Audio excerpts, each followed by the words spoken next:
Alright, so I want to share with everybody what I did at a professional development recently to Raleigh. And I wanted to do it this way because I know if we did it after school or during a in-service, I might get a little bored. Of course, I'd be up there nervous, just thinking how much longer do I have to stand up here. Everyone might be sitting down there. I might be the last person in, so you might be asking yourself, when is he going to stop talking? So I decided to try it this way, something I learned at the conference. Let me see.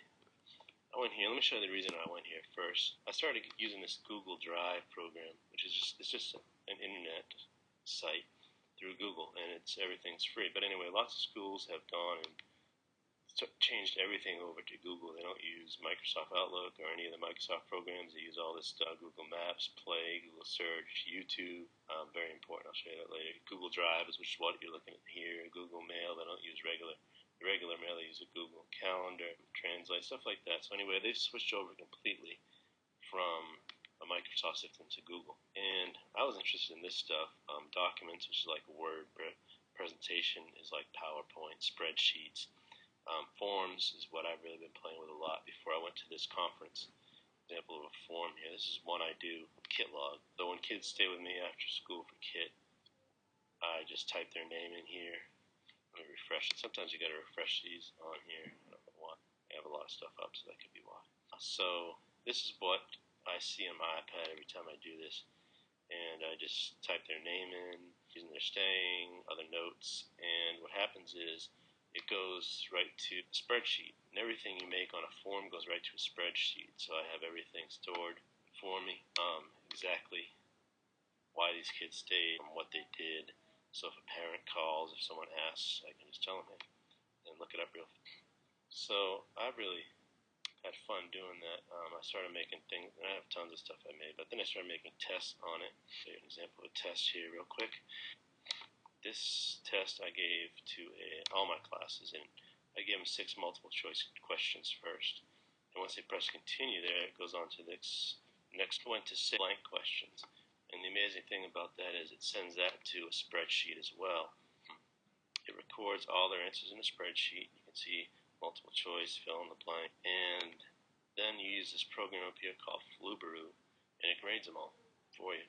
I was able to grade each test, see what each one they had wrong. You can color code stuff too once you get a little more advanced with it, but I wasn't quite advanced yet. So I was real interested in learning more about this Google Drive stuff and how I could use it in my classroom. So I went to the Summit Google in Education in Raleigh. It was a Saturday and a Sunday last weekend, and from 8 till 5, I think. So it was a long drive, a long day. And for those of you who don't know me, my name is Shannon Walsh. If you have any questions, you can come to room 807. I teach Math 8 and Math 2, combination of geometry and algebra 2.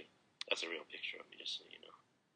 The school that the Google conference was at is this private school, K through 12, called Ravencroft. Very nice school.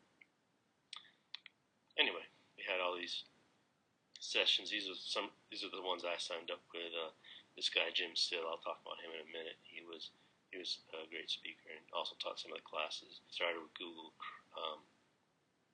apps, flipping the classroom, which is a really important concept. Using YouTube in the classroom again, Jim Still. He really showed me that you can use YouTube. Flipped professional development. That's what I'm doing right now. I got this free program from these guys. Actually, they gave it to me for free. It's called Snagit, and that's in making this presentation. So day 2, not as good, but still some good stuff. If you're in graduate school, what you can do with Google Docs and research program, I can show you that. It's really amazing. It can make your life a lot easier. Anyway, that was the schedule. Jim Still really caught my attention at the beginning with this video, which I'm going to bring up for you right now. So if you look up this recording on your own, the whole thing, there's some really off-color stuff you may want to ask me about first, but I'll show you a short clip that he showed us that's really funny. Look at this coffee foam. Now look at this pretentious tome. Now look at this garden gnome.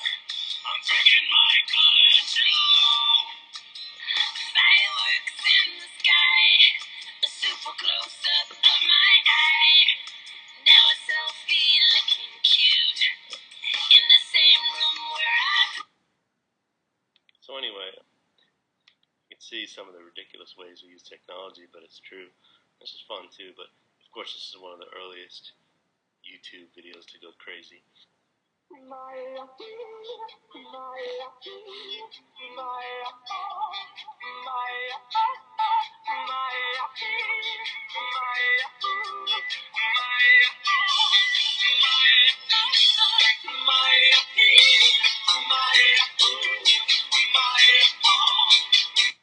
course, I've seen that 1,000 times. This video actually has over 20 million views. Over 100 hours of video are uploaded to YouTube every minute.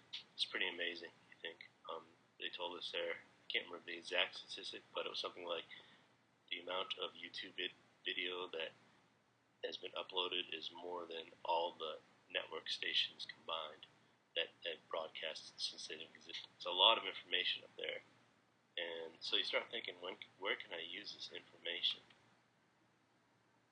One of the things that he showed us really neat, or if you go to YouTube, for instance, and say you're interested in Syria, so you want to show your students what's going on in Syria, you just type in Syria,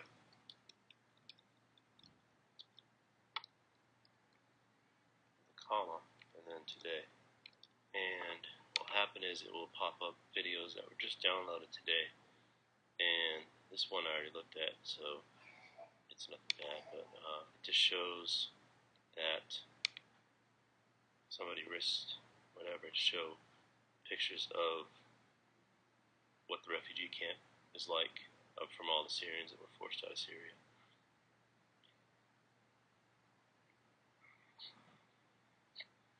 So it's pretty amazing that you can pull this up and show your students something that went up today. So you can see the tent city right here. All the stuff going on in Syria. It's actually over the border of Syria. Anyway, countless uses for that. This is one thing that really, I thought, inspired me. But imagine if you had this in your classroom, introducing poetry to your class. So you show them this commercial. You've probably seen it before. It's a few years old. Pioneers. Oh, pioneers. Come, my tan-faced children. Follow well in order. Get your weapons ready. Have you your pistols? Have you your sharp-edged axes, pioneers, oh pioneers? For we cannot tarry here. We must march, my darlings. We must bear the brunt of... An amazing thing about that commercial is it's a poem by Walt Whitman, and it's actually read by Walt Whitman. It was why so scratchy. I think that'd be a pretty neat thing to do with poetry in the classroom, but it might have got me a little more excited about poetry. Anyway, I was kind of inspired for that to create stuff like this. This is just a video I made and downloaded. Now you can do stuff off of YouTube, but it's very easy. And there's programs out there I can show you. You can create something on YouTube and download it real easily. So I would play my class and notes. What we're going to do now is I'll fast forward a little bit, and they would take notes on what I'm showing here. I gave them a worksheet, tell them exactly what I want them to write down, get a quick example here. and I work out problems. 3. Kids, they can pause it. If I'm going too fast for them, they can copy stuff down. If 2 is 6. they don't understand something, they can rewind it. YouTube is blocked, as most of you know right now on our Wi-Fi. I'm trying to get that, but there's a way around it. You can use, I made these links right here from another program. It takes a little extra time, a little extra work. Say they do this, they watch it, take the notes, and they can do some problems and submit that, and depending on whether they get it right or wrong, they can go to different places, watch different videos. It worked really well. I used it in my classroom. In my Math 2 class, what I want to do is make some videos like this, along with some content off of YouTube, and have them watch it at home, take the notes, and come back, and we'll be ready to go from there. I'll be ready to take questions for them, have them do work. That's called flipping the classroom. I'm part of flipping the classroom anyway. So, some really neat stuff, I think. So that's where I'm headed. Mostly getting ready for next year when our students hopefully have all tablets. I think some of this stuff is pretty amazing. I'm just showing you the tip of the iceberg here. So I don't want to take up too much time. Of course, you can use this stuff in PE as well. I unloaded this for some of our PE teachers who always want to ask me, how does this stuff help me? Just get them doing some We're lyrics gonna for work them. that body up, piano. Got to shout it out. Other side. Anyway, what I'm going to do, post these so everyone can see them. and underneath my name, I'm going to put a little URL that I can click on that and just bring you to a form. You just click that you watch this video. You don't have to put your name there, so I want to know who did what. I just want to see how many people actually do watch it. So click on your name, press submit, and I appreciate it. Thanks for watching my video.